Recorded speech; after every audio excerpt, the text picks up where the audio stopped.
3, 2, 1, go! Good morning everyone. I'm so excited to be back. And syempre, welcome back to my channel. And time check muna, 1 a.m. in the morning. Live na live tayo dito sa Singapore. Nasa loob nga pala ako ng Changi Airport. So anyway, get back to our topic for today. Natatakot ka ba? Kagaya ko? Or kinakabahan? Or meron kang gustong-gustong gawin pero hindi mo magawa? Kasi takot ka mag-fail. Takot ka ma-reject. Takot ka magkaroon ng judgment from other people. So, kung gusto mong malaman kung paano mo ma-overcome yung fear mong yan, just continue watching this video. And kung bago ka nga pala dito sa channel ko, my name is Eric Ereño. Saktong-sakto. Welcome to Project Courage. So, yun na nga guys, dahil nandito nga tayo, nagmamadali ako dahil maya-maya flight ko na. Meron lang akong 21 minutes na inalat para sa sarili ko. Sa akin eto, first tip ko. Kung meron kang gustong-gustong gawin, gawin mo na agad. Bigyan mo ng 21 minutes yung sarili mo para matapos. Huwag masyadong matagal. Kasi pag lalong tumagal, mas lalo kang magpapanik. Mas lalo kang mag-a-analyze. Analysis paralysis ang tawag nila doon. So dapat, dire-diretso lang. Huwag mong bigyan ng chance yung fear na ma-overcome ka.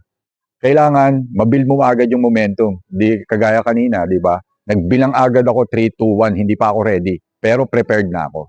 So kahit mayroong ibang tao dito sa likod, nasa harap ako ng maraming tao, so far, dire-diretso lang. Wala kang pake. Dapat focus ka lang sa goal mo. Dahil wala din naman ang mangyayaring iba, di ba?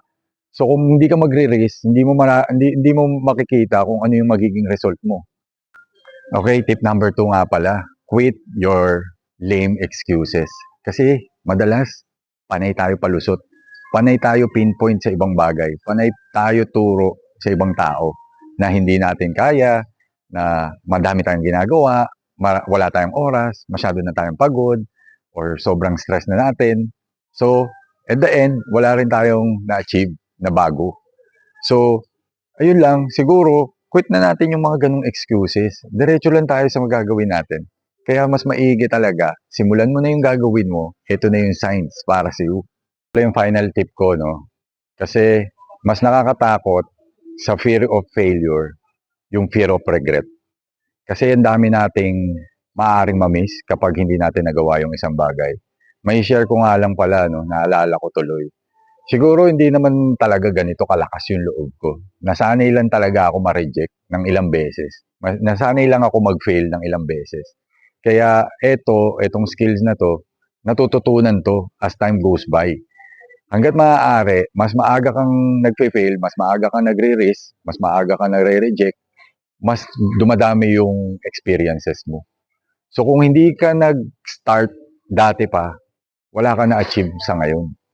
So mas mabigat sa akin 'yun na meron kang fear of regret at the end. Parang hindi ka talaga makatulog kasi meron kang hindi nagawa, meron kang hindi natapos, meron kang hindi nakilala, meron kang hindi nakain, meron kang hindi napuntahan, or meron kang hindi nainom.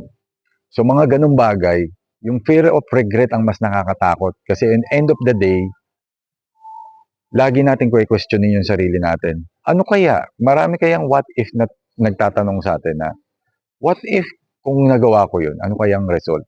Di ba? For sure, meron ka rin ganung scenario. Kaya kung ako sa'yo, kapatid, masasabi ko lang, yung fear mo, hindi naman yan talaga totoo eh. Hindi mo naman talaga yan nakikita. Hindi mo yan nahawakan. Nandito lang yan. Or minsan nandito. Actually, wala yan dito eh. Andito lang. So madalas, yan ang bumubulag sa atin para magawa natin yung mga bagay na dapat natin ma-achieve. Na-stop dyan yung potential natin na mag-grow. So for sure, naniniwala ako sa iyo na meron ka ring potential, meron ka ring strength, meron kang skills and expertise na gustong-gusto mong i-share. Pero ano yung pumipigil sa iyo? Natatakot ka? Natatakot kang humarap sa camera? Or natatakot ka ma-reject ng ibang tao? Natatakot ka mabash? Natatakot ka mapahiya? So ganun ba? Hayaan mo na lang siya dyan para sa loob mo na hindi mo ma-release, hindi mo ma-share sa buong mundo. Kailangan ka namin. So, kaya kung ako sa iyo, start ka na. Start ka na ngayon. dahil napanood mo na tong channel ko and syempre, ini-invite kita. Samahan mo ako dito sa journey ko. Kailangan kita, kailangan natin ang isa't isa. So support kita, support mo ako. Welcome to Project Courage. And see you on my next video.